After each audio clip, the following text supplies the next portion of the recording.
you a song today that is a new song. And I heard it for the first time in my apartment in New York City on Bleecker Street.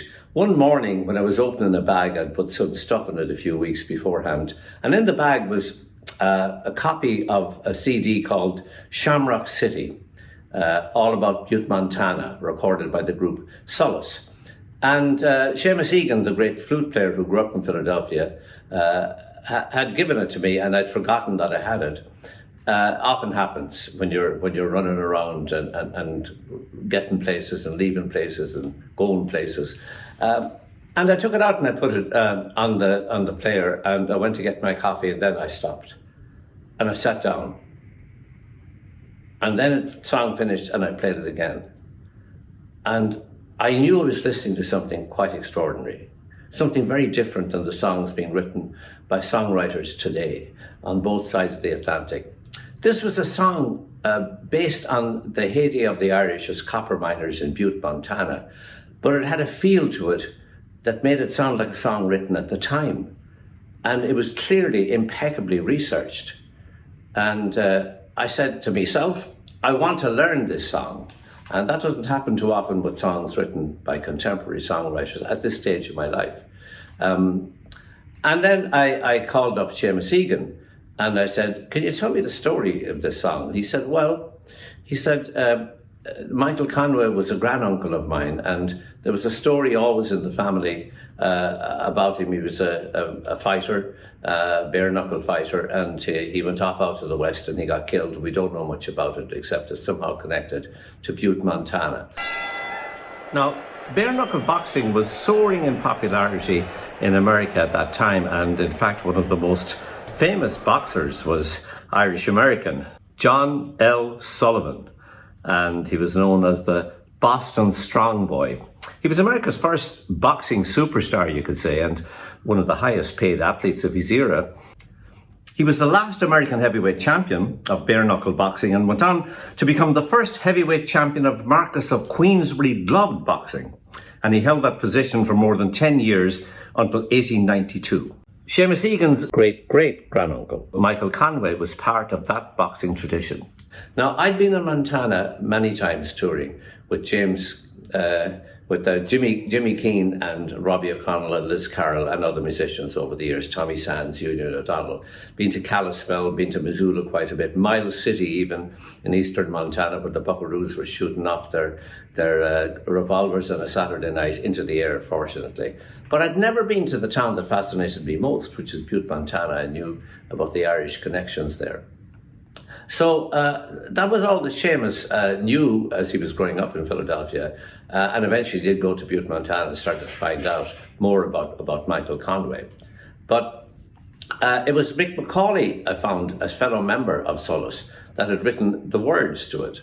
And I contacted Mick, and he started to tell me, and I stopped and said, Mick, would you have any objections to standing or sitting in front of a microphone over there in Kilkenny, where you're at the moment, and telling this extraordinary story of how you got to write the song? And he said, I will have no objections whatever. And he said, I'll do it for you. And he has. Mick McAuley. Well, the song Michael Conway was written as part of a Solas project that we embarked upon somewhere around 2011, I think, after we got the opportunity to visit and perform a concert out there in that amazing city that is Butte, Montana. To be honest, up to that point, I had been only vaguely aware of the unique history of this place and the strong Irish aspect to its history. But Seamus Egan had mentioned to us and to some of the local organisers, Brenda McDonough and Pat Burns, among many others, that his dad had told him that his great-great-granduncle Michael Conway had left Ireland and, along with his two brothers, had made their way out to Butte, Montana in seek of their fortune, as had so many other thousands from Ireland. But over the next several months, the folks out there in Butte opened many doors to help him trace and discover documentary evidence to confirm what had, I suppose, up to that point, just been a story in his family. And meanwhile, mostly, I suppose, just as a result of my keen interest in Irish-American history, I was totally hooked on Butte and its story. I read everything I could get my hands on, and soon it sort of became clear that we were going to have to create a musical album to tell not just the story of Michael Conway's life and journey, but to pay tribute to the Butte Irish and the many hardships that they had to endure in that rough and tumble everyday life of an ever-developing frontier mining camp. I suppose as a songwriter, it was always going to be of the utmost importance to me that I researched it all to a point where I hoped to paint an authentic picture of what that life might have felt like. I mean, as well as visits to the archives out there in Butte, I devoured many books telling of Butte's rich and colourful and often tragic history and politics. Books like The Butte Irish and Fire and Brimstone by Michael Punk were of great help and interest, the latter of which looked at the events leading up to the fire in the Granite Mountain Speculator mine out there in 1917, which incidentally remains to this day the worst hard rock mining disaster in history. The Battle for Butte by Michael Moloney, and The War of the Copper Kings by C.B. Glasscock are two other sources that spring to mind, but there were many others. The song itself was Michael Conway. It was the first song written for the Solas album Shamrock City, and I suppose we were happy to set that, have it be the standard for the other songs that were to come. Seamus had written a beautiful melody that I just took away, and I put the lyrics to it. We were lucky, I guess, that we had the concrete journey and the amazing life story of this one man to help us reflect and honour and shine a light on the lives and letters and testimonials of the many thousands of brave Irish men and women who made their way out to Butte to start a new life in that developing America of the late 1800s and early 1900s. I guess all our hard work and attention to detail was appreciated by the people of Butte, because we went out there and performed the entire album live in the old station house there in Butte, and we got a standing ovation on the night. And subsequently then, in an official mayoral ceremony, they honoured us by bestowing on us the official title of Cultural Ambassadors of Butte, Montana, an honour which we are extremely proud of and forever humbled by. What an amazing story from Mick McAuley in County Kilkenny. I ended up going to Butte myself and playing the Montana Folk Festival there in 2019 with Atina Turgis and Billy McComiskey and Niall O'Leary dancing. And I started to learn more about the story of how the town came to be an Irish town. I'd generally known about the story from reading David Emmons' book, The Irish of Butte, Montana, some years back, and the story of the copper magnate from Ballyjamesduff in County Cavan, a man called Marcus Daly. And he left Ballyjamesduff at the age of 15, went to New York City, and went out to Virginia City, Nevada, to a silver mine which had been discovered and developed by the great entrepreneur John Mackey from Dublin. It was a silver mine that became known as the Comstock Lode, and known thereafter because it was so prosperous as the Big Bonanza. And young Marcus Daly worked there with John Mackey, learned the trade. He also worked with George Hearst, whose son was Randall Hearst, and they became enormously wealthy men. And in fact, John Mackey and Marcus Daly were the first two, I suppose by today's standards, Irish-born billionaires in America. Eventually, Marcus Daly went to Butte, Montana, and he went there as a gold prospector, and he bought a mine called the Alice Mine. Noticed there was copper there, and eventually sold that mine, and then he bought the Anaconda Mine. He became the copper baron. The Anaconda Mine, the biggest copper strike in the history of the world. And in fact, the hill where the mine, the granite hill where the mine was situated, was known as the richest hill on earth, and actually still is the richest hill on earth. Butte, Montana, copper capital of the world. built on what has long been known as the richest hill on earth.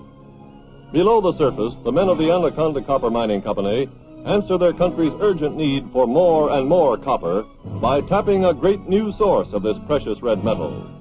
It became a boomtown, attracting Irish people from all over Ireland, but particularly from the Beara Peninsula. There are more O'Sullivans in the phone directory in Montana than any other town in America. For a while, it was the most Irish town in America around the turn of the century, around 1900. The biggest percentage of the population that were Irish born of any town. To this day, it has one of the biggest St. Patrick's Day parades in America. Although mining output slowly declined over the years, Butte has remained a significant source of copper throughout most of the 20th century. Sort of a sad town economically in many ways these days. The copper mines have long closed. The big smelter is gone, though the smokestack remains. And there's an eerie sight as you're going through pristine Montana with the high skies, the big skies of Montana. And you see ahead of you this extraordinary hill, and it's half stripped.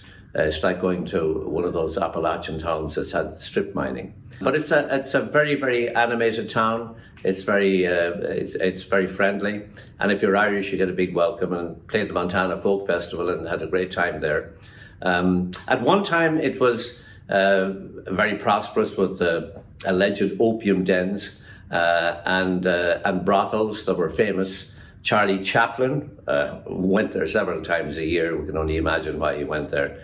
And it was a very colourful town in this time. It's now, in a sense, a shadow of that, but great people there, and I enjoyed meeting them. It's a great honour to do this song. I love it. It's impeccably researched, as Mick McAuley has told us, and I'm going to be performing it with some of my favourite musicians. John Doyle, who was in the group Solas, but had left before the Shamrock City album was made, will be on guitar and harmonies. There's nobody better at that job than John Doyle, and he's recording in North Carolina. There's Haley Richardson, also in North Carolina, playing the fiddle. And there's the inimitable Brenda Castles on concertina and harmonies in Dublin. She's from County Meath originally. Michael Conway. Oh, my name is Michael Conway. In old Ireland I was born, near the lake of Clunacolly, on a bright summer's morn.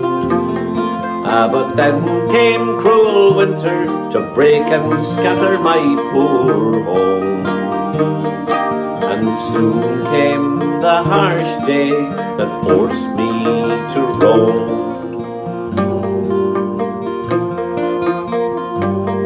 Well, we reached bold Philadelphia in the brave land of the free.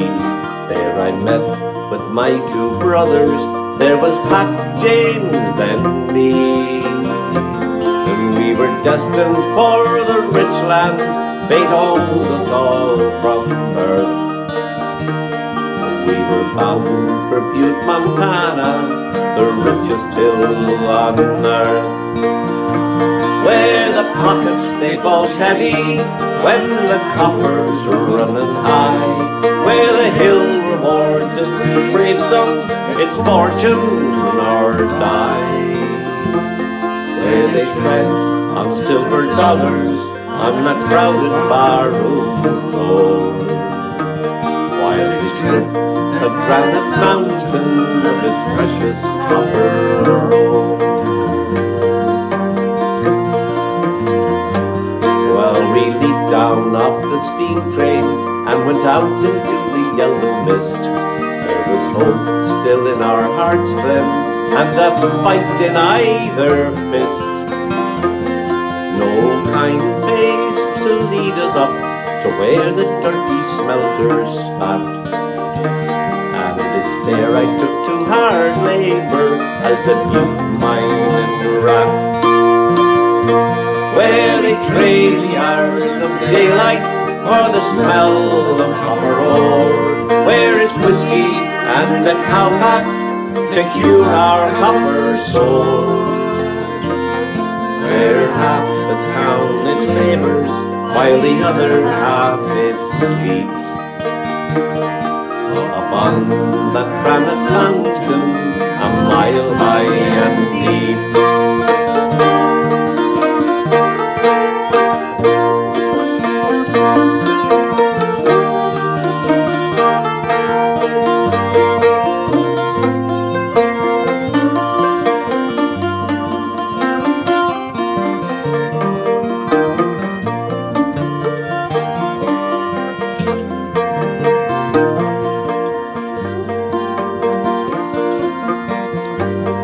They know me down in Dogtown, bare-knuckled I would go, for there's not a man could best me while standing toe to toe.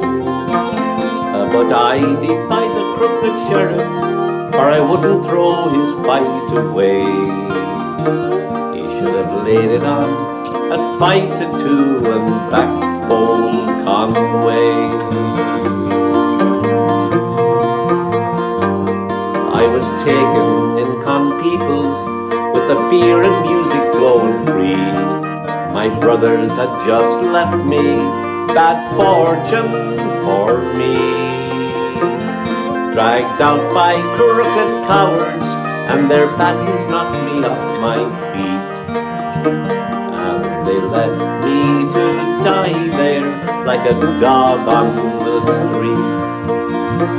Far from the anaconda, the mine with 7 stacks, far from the ashen faces of young men with crooked backs, far from the granite mountain and the dusty grave in which I lie.